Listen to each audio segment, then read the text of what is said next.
Bismillahirrahmanirrahim.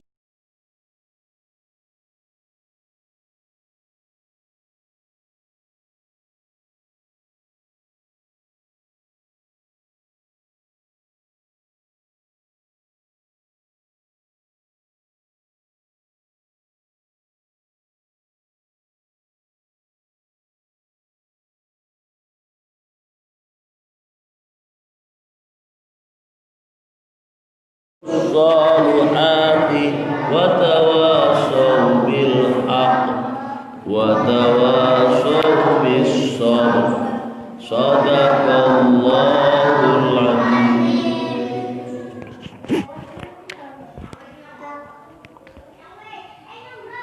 Innal hamdalillah nahmaduhu wa nasta'inuhu wa nastaghfiruh wa na'udzu billahi min syururi anfusina wa min sayyiati a'malina may yahdillahu fala mudhillalah wa may yudlil fala hadiyalah.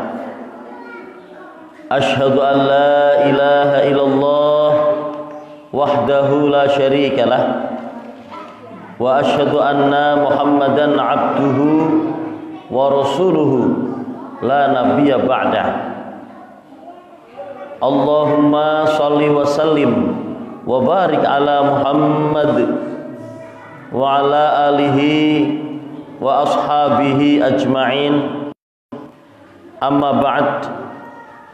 Qala Allah ta'ala fil Qur'anil Karim, a'udzu billahi minasy syaithanir rajim. Ya ayyuhalladzina amanu qu anfusakum wa ahlikum nara. Al-ayah. Sadaqallahul azim. Bapak-bapak, ibu-ibu, adik-adik jamaah pengajian Masjid Al-Hikmah Tosaran Kedunguni yang semoga dirahmati Allah. Mari kita senantiasa untuk selalu bersyukur kepada Allah. Alhamdulillah kita masih diberi banyak kenikmatan, terutama nikmat masih diberi umur, karena tidak semua orang diberi umur panjang. Saat ini tidak sedikit kita menjumpai saudara-saudara kita yang mendahului kita, apalagi dengan adanya corona. Tidak sedikit saudara-saudara kita yang meninggal dunia gara-gara terkena corona. Sehingga kalau di awal-awal corona itu ada, kita menganggap bahwa yang terkena atau positif corona itu jauh di sana. Tapi sekarang virus corona sudah semakin dekat dengan kita. Jadi ibarat orang itu mengatakan kalau dulu itu seperti kita itu main hadiah ya, ibaratnya kayak mengundi hadiah yang peluangnya sangat kecil kita terkena corona. Tapi sekarang sudah dekat corona, bukan seperti mengundi hadiah, tapi seperti kita arisan. Akhirnya tinggal nunggu giliran. Maksudnya bukan menakut-nakuti, tapi kita alhamdulillah saat ini masih diberi kesehatan, kita bersyukur. Dan juga kita selalu berdoa semoga kita dijauhkan dari virus corona. Amin Allahumma amin. Bapak Ibu, adik-adik jamaah rahimakumullah, kita akan melanjutkan kajian Himpunan Putusan Tarjih yang saat ini kita memasuki pembahasan tentang sholat Jumat. Ibadah sholat Jumat ini merupakan salah satu kewajiban umat Islam, yaitu bagi laki-laki yang sudah balik kemudian bermukim tidak dalam bepergian, kemudian kondisinya sehat, ini wajib untuk melaksanakan yaitu ibadah sholat Jum'ah. Bagi ibu-ibu atau remaja putri ya paling tidak tahu bagaimana sih syariat Islam yang kaitannya dengan ibadah sholat Jum'ah.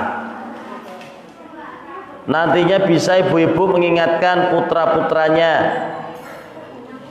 Kemudian yang remaja putri nantinya juga akan dewasa, nanti juga akan punya anak, sehingga nantinya menjadi ibu-ibu, emak-emak, orang tua yang mengerti tentang ajaran Islam dan nantinya bisa memberi nasihat kepada anak-anak.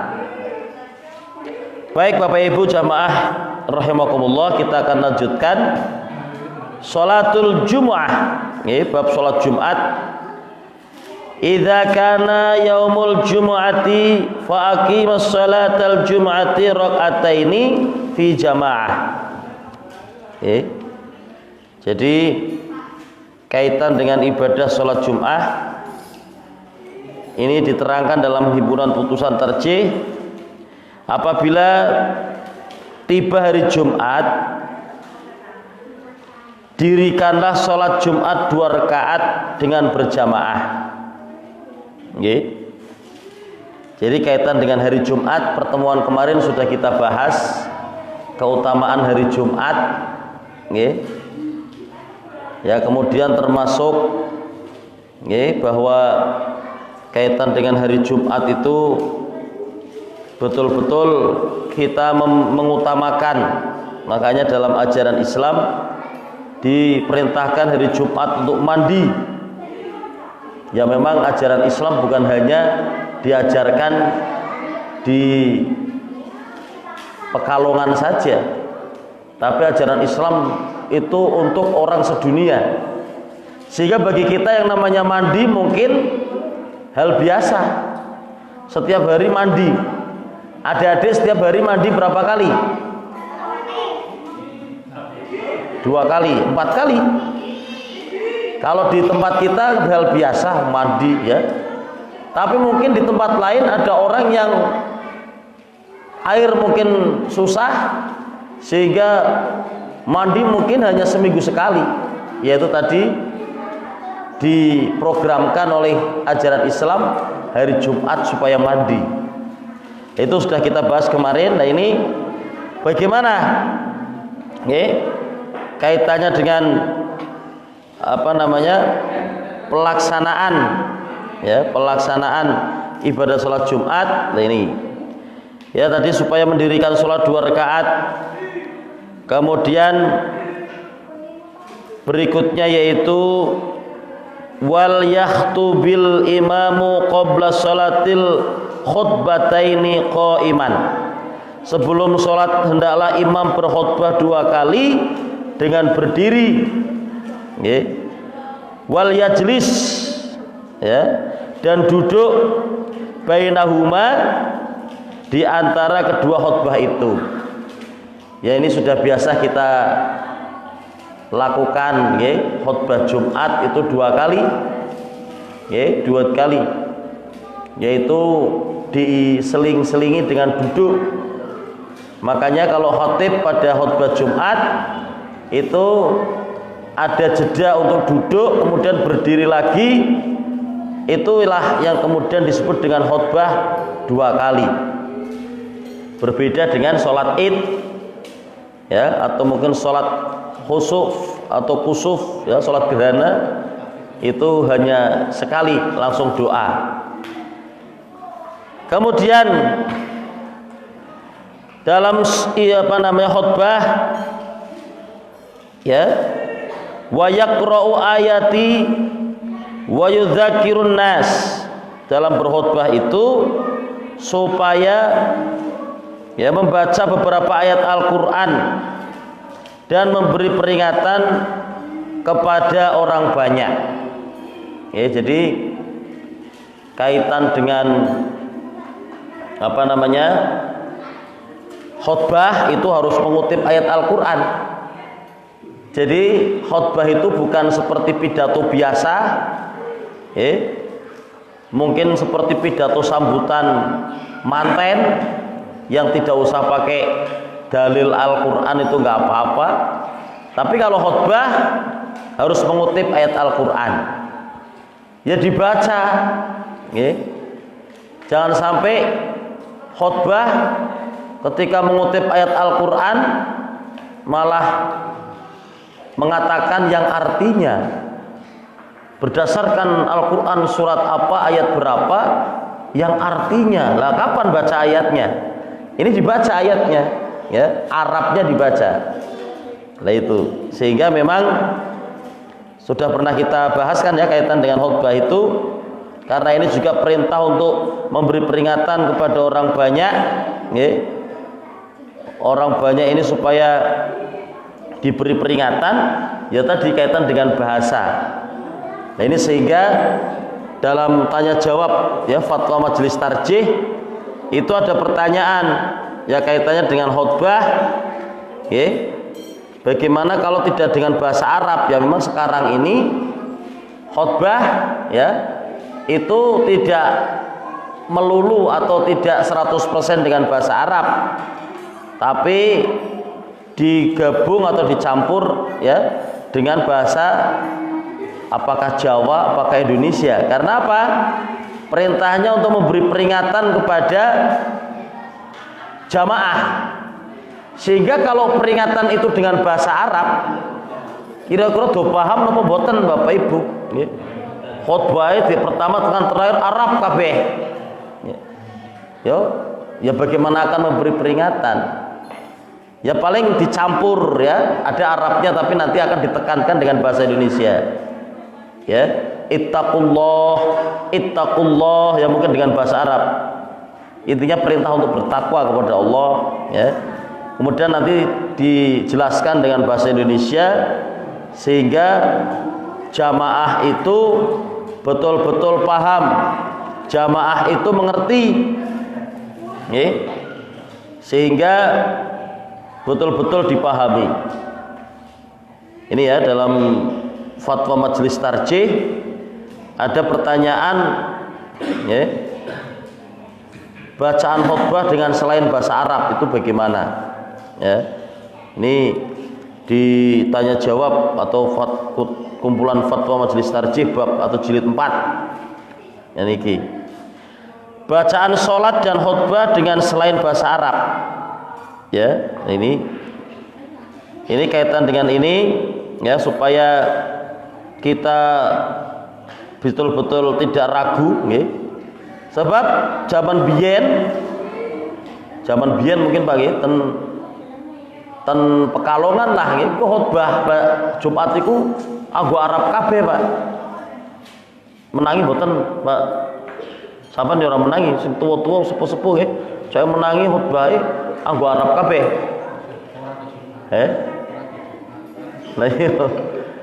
Lah itu memang yang menjadi pelopor adanya penjelasan dengan bahasa Jawa maupun Indonesia itu Muhammadiyah. Sehingga Muhammadiyah itu sebagai gerakan dakwah ya yang mungkin bagi orang tertentu menilai negatif, tapi ini hasil dari ijtihad. Ya. Seandainya khutbah Jumat itu kok isinya Arab semua kan nggak paham, padahal kita tujuannya memberi peringatan kepada jamaah. Bagaimana jamaah akan paham kalau khutbahnya dengan bahasa Arab semua? Sama seperti sekarang yang juga pakai bahasa Arab semua. Biasanya khutbah nikah, kadang-kadang hanya sekedar mengambil sunnahnya bahwa prosesi akad nikah itu ada khutbah nikah. Sehingga betul mungkin secara amaliyah sunnah dapat pahala, tapi secara target pendengar itu paham, itu ya nggak akan paham pakai bahasa Arab semua, kecuali mungkin di lingkungan tertentu, yang dengan bahasa Arab itu biasa, dan yang kampung yo ora paham. Apalagi ketika menasihati pengantin orang di bahasa Arab, sehingga tidak, pesan itu tidak disampaikan. Sehingga lagi-lagi inilah gerakan Muhammadiyah yang kemudian tidak hanya Arab saja tapi mengkombinasikan. Kalau ayat Al-Quran jelas Arabnya dibaca, ya. Kemudian mungkin di awal-awal khutbah itu ada pesan-pesan ittaqullah, ya. Itu mungkin dengan bahasa Arab tapi kemudian dijelaskan. Awal-awalnya mungkin dicerca, diejek Muhammadiyah, ora sah kayak. Tapi lama-kelamaan menjadi hal yang biasa, lumrah, ya ditiru juga, ya. Sehingga memang khutbah Jumat, ya, yang lazim sekarang dilakukan itu tidak hanya dengan bahasa Arab tapi juga dengan bahasa yang dipahami oleh jamaah. Apakah itu dengan bahasa Jawa maupun dengan bahasa Indonesia. Okay. Nah ini kaitan dengan boleh enggak, ya, kaitan dengan khutbah dengan tidak menggunakan bahasa Arab. Mohon diberi dasar, ya, Al-Quran dan hadis yang menerangkan bahwa bacaan sholat harus dengan bahasa Arab. Khutbah Jumat, ya, merupakan satu rangkaian dengan sholat Jumat. Padahal dalam khutbah Jumat digunakan, ya, kadang-kadang dengan bahasa non Arab. Mohon diberikan, ya, dasar. Ini pertanyaan seperti itu. Nah ini sehingga dijelaskan oleh majelis tarjih kaitan dengan pertanyaan tersebut dapat dijawab bahwa sholat merupakan masalah ta'abudiyah, jadi ibadah mahdhah, ya, ibadah yang sudah ditentukan tata caranya, ya, yang secara tegas kita diperintah oleh Nabi kaitan sholat, ya, itu supaya kita mengikuti cara sholatnya Nabi. Sallu kama ra'aitumuni usalli. Sholatlah kamu sebagaimana kamu melihat aku sholat, kata Nabi. Jadi nek sholatnya ya pakai bahasa Arab semua, Pak. Nggih. Kan ada sholat Jumat, ada khutbah Jumat. Ini pertanyaannya satu paket. Bagaimana sholatnya dan khutbahnya? Nah ini penjelasan majelis tarjih. Kalau sholatnya ya pakai bahasa Arab semua. Memang ada dulu pernah muncul kelompok Islam yang mencoba sholatnya itu diterjemahkan. Nanti ningali mboten Pak nggih berita niku. Lah niku jadi sholatnya niku langsung diterjemahkan. Allahu Akbar, Allah Maha Besar. Mekaten. Itu ya mengada-ngada, dan kalau masalah sholat memang kita ini tadi anjuran Nabi, perintah Nabi, disuruh persis Nabi pakai bahasa Arab, ya pakai bahasa Arab. Jadi kaitan dengan hal tersebut, ya, itu kita mengikuti, kalau kaitan dengan sholat mengikuti Nabi, maksudnya 100% yaitu tadi dengan bahasa Arab. Ya, jadi kaitan dengan hadis ini bersifat umum, ya. Rasulullah dalam sholat tidak meliputi baik gerakan maupun perbuatan sholat maupun bacaan, niku kon persis karo Kanjeng Nabi. Kemudian dalam sholat kita membaca beberapa ayat Al-Quran, khususnya jelas Al-Fatihah, setiap rakaat enten Fatihah. Dan iki itu juga ya dibaca kan dalam sholat. Kemudian kaitan dengan khutbahnya bagaimana? Nggih. Ini khutbahnya bagaimana? Kaitan dengan khutbahnya, ini majelis tarjih mengutip, ya, dan ini bahwa memang ada riwayat seperti dikutip dalam kitab, ya, itu terkenal bahwa yang menyatakan bahwa Imam Abu Hanifah membenarkan orang melakukan sholat dalam terjemahan Persia. Ini kaitan tadi dengan sholat, ya. Ini kemudian kaitan dengan tadi khutbahnya ini, ya, dikutip di sini dalilnya bahwa ketika berkhutbah karena khutbah itu merupakan rangkaian ibadah Jumat, ya ini bagaimana, sah tidak kalau tidak dengan bahasa Arab? Nah, ini dijawab, esensi dan tujuan dari khutbah adalah menyampaikan pesan. Mau nggih, makanya ten HPT ini niku pembunuhan putusan tarjih diperintahkan ten khutbah niku memberi peringatan kepada jamaah. Kemudian ini dikutip, ya, karena Rasulullah sallallahu alaihi wasallam yakhtubu qa'iman wa yajlisu bainal khutbataini wa yaqra'u ayatin wa yudzakirun nas. Rasulullah sallallahu alaihi wasallam berkhutbah, ya, dengan berdiri dan duduk antara dua khutbah, dan beliau membaca ayat-ayat dan memberi peringatan kepada umat manusia, maksudnya para jamaah. Jadi memberi peringatan. Ini ki. Adapun tahmid, tasyahud dan sholawat, nggih wau ten muqaddimai, itu memang tadi dengan bahasa Arab, ya. Karena tujuan utamanya adalah menyampaikan pesan dan memberi peringatan kepada jamaah, maka ia harus disampaikan dalam bahasa yang dapat mereka pahami. Ya niki. Jadi nek kaya tahmid ya dengan bahasa Arab, nggih, muqaddimah niku ora nggih. Syahadat ya bahasa Arab. Terus sholawat ya bahasa Arab. Lah tapi ketika menyampaikan pesan, lah niki majelis tarjih menfatwakan, ya. Lah niku wau nggih supaya menggunakan bahasa yang dipahami oleh jamaah atau yang mendengarkan. Kalau tidak, maka tujuan utama tersebut tidak tercapai. Ya niki. Dan si khatib belum menunaikan apa yang seharusnya ia tunaikan, yaitu memberi peringatan kepada jamaah. Karena Nabi, nggih, khutbahnya itu mengutip ayat terus memberi peringatan kepada umat manusia. Sehingga ketika memberi peringatan itu ya ben pendengar atau jamaah itu paham, ya. Niki maka fatwa majelis tarjih niki itu tadi dengan bahasa yang dipahami. Niku Bapak Ibu. Niku jadi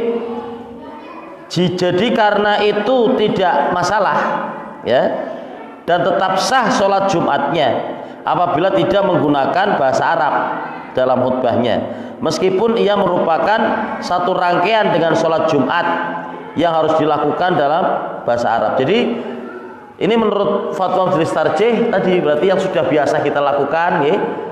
Ada Arabnya, ada campur dengan bahasa Indonesia maupun bahasa Jawa. Itu kayak di dalil yang digunakan adalah bahwa Nabi itu, ini hadis sahih lewat Bukhari dan Tirmidzi, Nabi ketika berkhutbah itu memberi peringatan kepada manusia. Bahkan dalam satu riwayat Nabi kalau berkhutbah itu matanya merah, ya, seperti memberikan komando, ya. Nah itu sehingga kalau tidak dipahami ya tidak tercapai, ya, tujuan dari khutbah tersebut. Dan niku, ya, jadi niku wau, ya, kaitan dengan khutbah, ya, yang sekarang sudah lazim, tapi kita karena werwis saiki, tapi proses perubahan itu juga terjadi hal yang tidak mudah, Bapak Ibu. Mungkin ditentang, lagi priye kok khutbah orang bahasa Arab kabeh.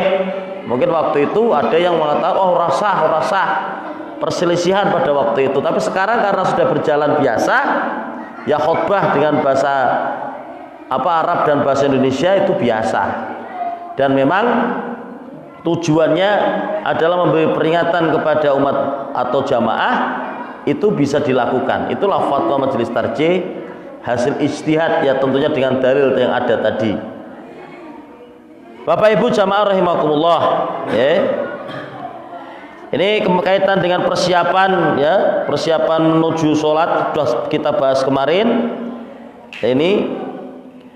Nah ini berikutnya adalah diterangkan apabila imam telah duduk di atas mimbar, maka adzanlah salah seorang di antara kamu, ya. Jadi ini yang menjadi dasar di Muhammadiyah kenapa adzane ning Muhammadiyah kok sepisan tok. Ya ini memang karena zaman Nabi loh Bapak Ibu, itu adzan sholat Jumat itu hanya sekali. Nah ini diterangkan bahwa ketika imam atau khatib itu sudah di atas mimbar, itu baru kemudian muadzin mengumandangkan adzan. Nah itu. Tapi memang ada saudara-saudara kita yang adzannya itu 2 kali. Ini juga berdasar dari ijma' para sahabat. Waktu itu kejadiannya pada zaman Khalifah Utsman, Ustaz ya. Utsman bin Affan adzan menjadi 2 kali. Ya. Lah itulah kemudian sekarang ada yang adzan 2 kali. Itu karena waktu Khalifah Utsman umat Islam sudah banyak, ya. Sehingga adzannya itu jaraknya ya lama dengan adzan kedua, ya. Sehingga keliling pasar adzan. Dulu belum ada speaker seperti sekarang, ya. Sekarang adzan sekalipun kan sudah terdengar kemana-mana, Pak. Dulu adzannya itu ya tadi memberi adzan tidak di masjid tapi tadi keliling, ya, ben tahu bahwa ini hari Jumat, ayo pada sholat. Yaitu itu ibaratnya perbedaan yang sama-sama ada dasar, sehingga jangan kemudian dipermasalahkan. Engko sampai ngotot-ngotot nek sing adzane pisan ora sah. Ngono sing ngotot maneh ya ora, kudu adzane pisan anut Nabi, nek adzane pindho ora anut Nabi, nggih. Ini karena peristiwa menjadi adzan 2 itu karena waktu itu para sahabat masih pada hidup, sehingga inilah yang disebut dengan ijma' kesepakatan para sahabat, ya. Sahabat masih pada hidup, makanya kan kaitan kita dengan mengikuti Nabi itu juga mengikuti para sahabat Nabi, ya. Nah itu ya, jadi memang nek zaman Nabi masih hidup adzan Jumatnya itu ya sekali, yaitu pada waktu khatib naik di atas mimbar, niku ya. Kemudian setelah di atas mimbar khatib, kemudian wa idza jalasal imamu alal mimbari fal yu'adzina ahadukum. Jadi tadi apabila sudah di atas mimbar imam atau khatib itu dikumandangkan adzan, ya. Dikumandangkan adzan. Dan apabila imam telah turun dari mimbar, maksudnya sudah selesai, ya, 2 khutbahnya itu sudah turun, maka qomatlah. Wa idza nazala minhu fal yuqim, ya. Jadi nek imame utawa khatibe iku selesai, qomat. Ya niku. Qomat nggih. Lah ini yang kadang-kadang menjadi perbedaan. Apakah khutbah itu setelah selesai ditutup dengan salam apa tidak? Biasanya ngrungokane khatib nutup nganggo salam napa mboten, Pak? Biasanya khatib itu ya komando untuk melaksanakan sholat. Jadi bukan ditutup dengan salam. Tapi kadang ada khatib yang menutup dengan salam. Ya intinya mengingatkan setelah selesai, ya, aqimus shalah. Kemudian untuk mendirikan sholat, ya. Itu kemudian qomat, nanti muadzinnya tadi qomat. Nah ini Bapak Ibu jamaah. Lah kemudian, ya, ini kaitan dengan isi dari khutbah dijelaskan. Wal yabdal imamu khutbatahu bitahmid wat tasyahudi was salati ala nabi sallallahu alaihi wasallam. Jadi khutbah niku ibaratnya rukune khutbah.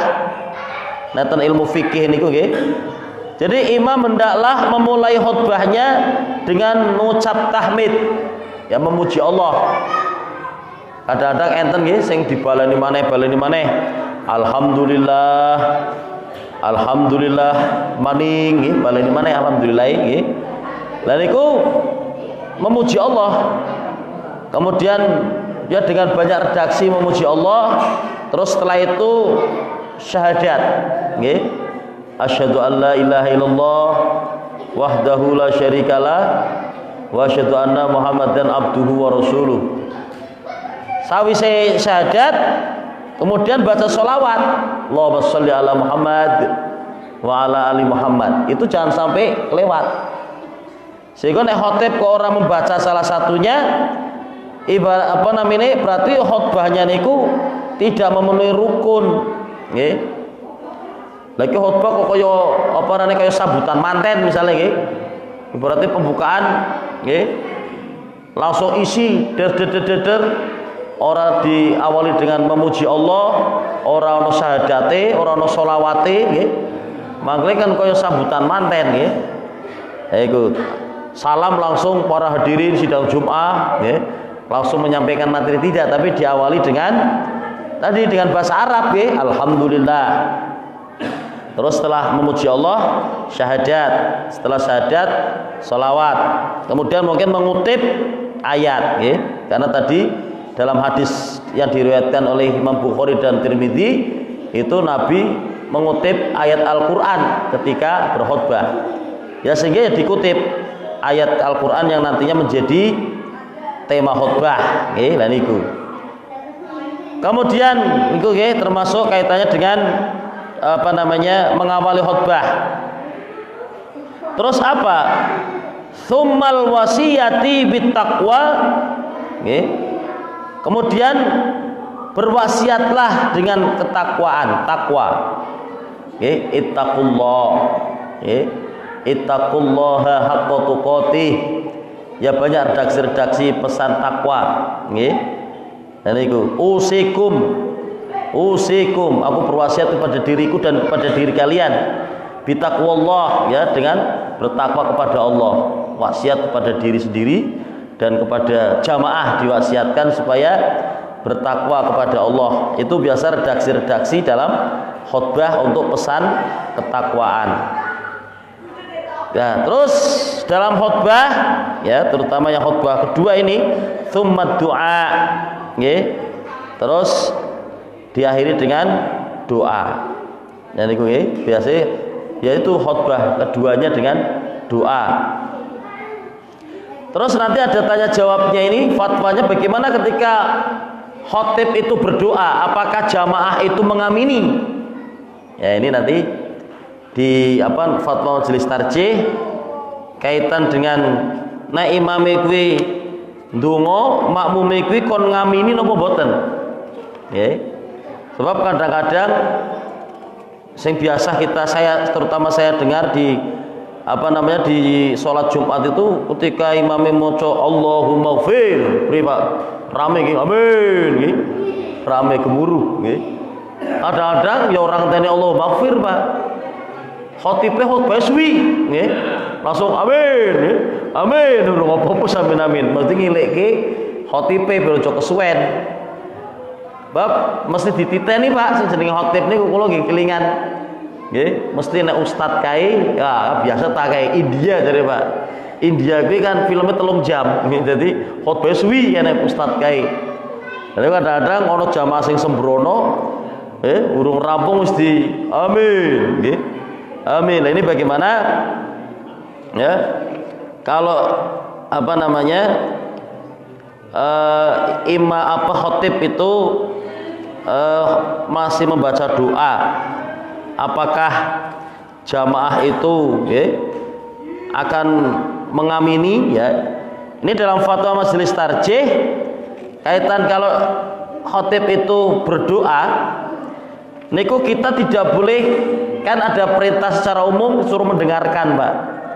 Sehingga fatwa majelis tarjih yaitu ketika imam itu berdoa kita cukup mendengarkan. Tidak usah ikut amin sehingga malah berisik, Pak. Nggih. Karena apa? Supaya hening suruh mendengarkan. Itu yang dijadikan dalil, nggih. Itu kemudian niki. Nggih. Bagaimana sih kaitannya dengan hal itu? Yang mengamini doa khotib, bagaimana hukumnya mengamini khotib yang sedang membaca doa dalam khutbah Jumat? Ini mohon penjelasan. Nah, ini fatwa majelis tarjih, doa yang dibaca oleh khotib ketika ia berkhutbah itu termasuk dalam rangkaian khutbah Jumat. Nggih. Jadi doa dalam sholat khutbah Jumat itu rangkaian. Oleh karena itu ketentuan-ketentuan yang berlaku dalam pelaksanaan khutbah Jumat berlaku pada saat khotib membaca doa juga.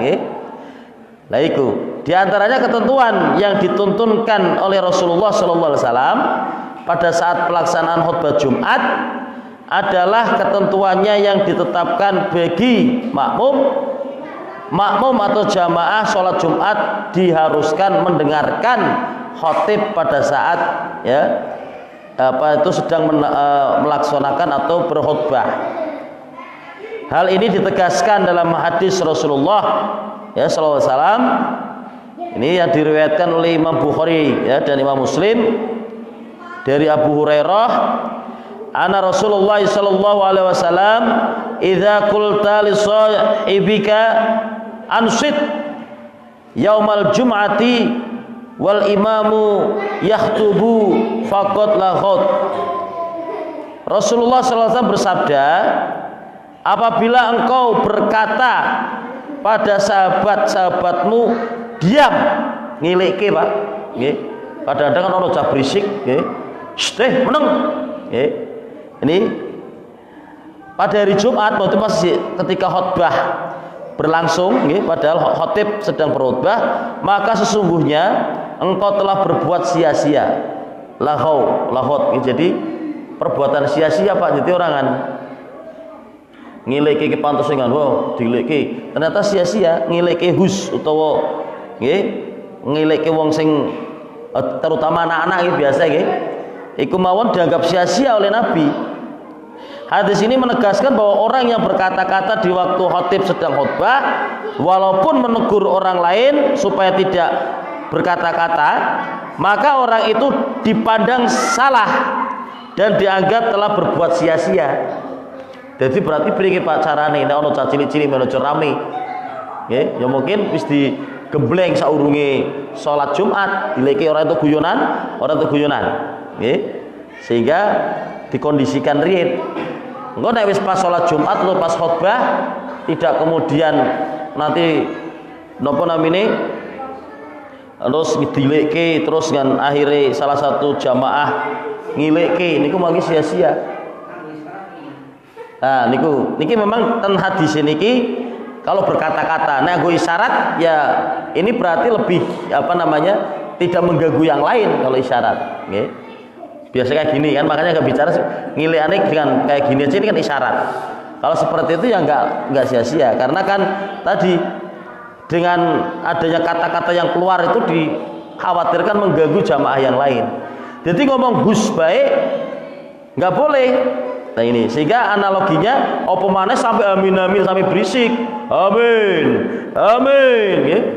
Nah itu menurut fatwa majelis tarjih diam. Makanya nanti ini seru pura Pak pas khutbah isi dongo ya mulai sekarang dibiasakan dileki pas khutbah pas dongo ya dengarkan nggih niku ojo malah berisik ya. Dan niku dalam riwayat lain barang siapa berkata-kata pada hari Jumat padahal khotib sedang berkhutbah maka ia seperti keledai yang memikul kitab-kitab dan orang yang berkata kepadanya diam itu ada baginya tidak ada baginya Jumat. Maksudnya ini ancamannya kaya ngono Pak. Meneng itu sampai dikatakan baginya tidak ada sholat Jumat. Ini berarti kan ancaman, maksudnya sampai kita berbuat sia-sia. Ketika khutbah itu khusuk ngrungokke khotib. Cuma memang kadang-kadang nar ngrungokke khotib khusuk bocah itu berisik nggih. Bocah itu rame priye nggih maklih terganggu. Nah iku makane yo takmir supaya mengkondisikan. Misalnya barisan anak-anak tapi nek dikumpulke ning mburi berisik ning mburi Pak. Ya pokoknya priye carane ben anak-anak itu tidak berisik sehingga orang-orang dewasa tidak kemudian menegur anak-anak yang karena tadi ya laho atau sia-sia nggih. Itulah Bapak Ibu. Jadi itulah tadi kaitan dengan diakhiri dengan khutbah itu dengan doa. Dan tadi kalau kaitannya dengan khotib yang lagi baca doa menurut fatwa majelis tarjih tidak usah diamini keras-keras. Nah pengen ngamini ya ning ati berarti Pak. Amin ning ati. Karena apa? Supaya tidak menimbulkan suara sehingga mengganggu jamaah yang lain, nggih. Jadi seperti itu. Ya, ini sedikit lagi biar selesai bab ini. Kemudian nggih, kaitan dengan khutbah dan sholatnya, dan singkatlah khutbah serta panjangkanlah sholat. Tuntunannya mengatakan Pak. Tapi biasanya sing dawa khutbah Pak. Jadi memang dituntunkan orang sak kesuwen khutbah, narap suwi-suwi sholate. Itu tuntunannya mengatakan Pak. Ya, itu yo. Sehingga ada pendapat ya sholate karo khutbah itu bandingannya apa ora? Nek khutbah itu berarti bandingannya karo khutbah juga lah. Sholat bandingannya karo sholat juga. Maksudnya apa? Nek sholat 2 rakaat ke biasa iku misale nek sholat sunat jenengan pirang menit Pak? Misale kok 3 menit, ya iki berarti yo sholat Jumat yo luwih dawa maneh ra bandingannya sholat karo sholat. Lah nek khutbah bandingannya karo khutbah juga ceramah. Misale nek pengajian kowe pirang menit, nek khutbah kowe pirang menit. Berarti nek pengajian biasa 1 jam, khutbah kowe paling seperempat jam, berarti ya sudah mempersingkat atau tidak memperpanjang khutbah. Itu ada yang menganalisa seperti itu. Tapi intinya memang ya tidak terlalu lama, yes, khutbah. Terus nek iso salate sing suwi gitu. Tapi terusin nek Mekah malah mocone jare malah pendek Pak sing nate salat Jumat ning Mekah, ya. Malah mocone jare wal asri kok nggih. Baru. Ya tapi memang kalau lihat tuntunannya ya sholatnya yang diperpanjang, okay. Tapi kalau wabah seperti sekarang lagi rame, okay, ini beda lagi kasusnya karena memang kondisi darurat, orang sah kesuwen termasuk sholatnya kon nyepetke. Maksudnya bacaannya jangan panjang-panjang. Makanya kalau lagi nanti asal surat khotib permohonan khotib ning isor ono keterangan ya khutbah maksimal sekian menit, sholat menggunakan surat-surat pendek nggih, aja dawa-dawa nggih, soalnya biar tidak lama berkerumun nggih. Lah niku ketentuan-ketentuan kaitan dengan khutbah nggih. Lah niki ada keterangan kenapa kok kadang-kadang macane surat apa ning salat niki. Dalam salat Jumat hendaklah imam membaca surah Sabihis nggih. Sabihis marobikal a'la ya sesudah Fatihah pada rakaat pertama, dan pada rakaat kedua hendaklah membaca hal ataka hadisul ghasyiyah. Nggih, sing pertama surah Al-A'la, yang kedua surah Al-Ghasyiyah, nggih. Ya, dan kerjakanlah salat ya. Ini kaitannya apa namanya? Bacaan atau surat yang biasa dibaca oleh Nabi. Lah pripun nek surat liyane nggih boten napa-napa, nggih cuma ini afdol atau sunnahnya. Makanya naik sholat Jumat biasa imam mau conik sabihis karo hal ataka. Itu karena ada dasar dari hadis seperti itu. Makatan Bapak Ibu ternyata mau isya, nggih mugi-mugi bisa dipahami nggih, supaya kita dalam beribadah nggih itu sesuai dengan tuntunan Nabi nggih. Makatan mugi-mugi betul manfaat Bapak Ibu. Terima kasih atas perhatiannya dan mohon maaf apabila ada kekurangan. Mari kita tutup dan akhiri dengan bersama-sama membaca doa kafaratul majlis. Bismillahirrahmanirrahim. Subhanakallahumma wa bihamdika asyhadu an la ilaha illa anta astaghfiruka wa atubu ilaik. Nasrun minallah wa fathun qarib. Wassalamualaikum warahmatullahi wabarakatuh.